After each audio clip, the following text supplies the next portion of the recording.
جمال الوجود بذكر الإله وتصفو الحياة بنور هدى. جمال الوجود بذكر الإله وتصفو الحياة. بنای مسجد نبوی و محل سکونت.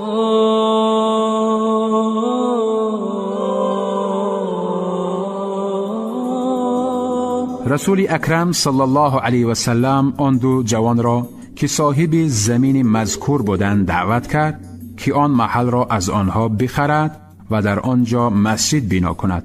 آن دو جوان گفتند زمین را به تو می بخشیم.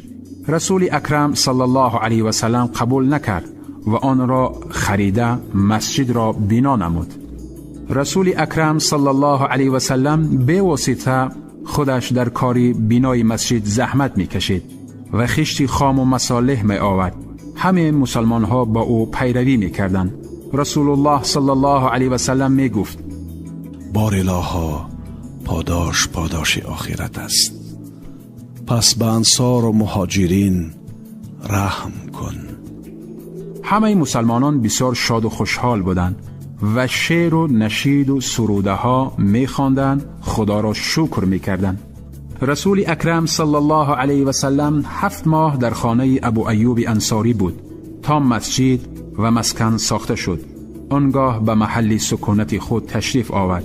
تمام مهاجرین به رسول اکرم صلی الله علیه و سلم پیوست شدند و کسی از آنها در مکه نماند مگر کسانی که از دین برگشتند و یا کسانی که در زندان بودند. هیچ خانه از انصار نمانده بود که مسلمان نشده باشند و همه به اسلام روی آوردند.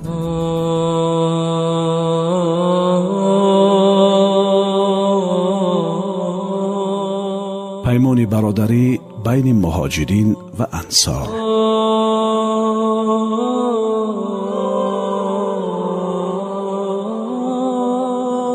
رسول اکرم صلی الله علیه و سلم در بین مهاجرین و انصار به طور یکسان اخوت و برادری برقرار نمود.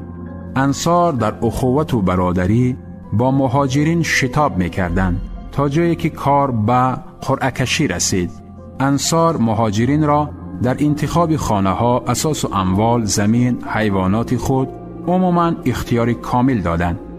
انصاری ها باشد به مهاجران می گفتند اموال را و نیمی از آن را بردار.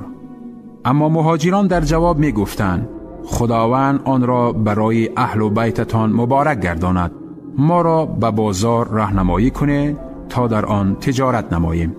از جانب انصار جوان مردانگی، فداکاری و از جانب مهاجرین بلند همتی و عزت نفس برقرار بود.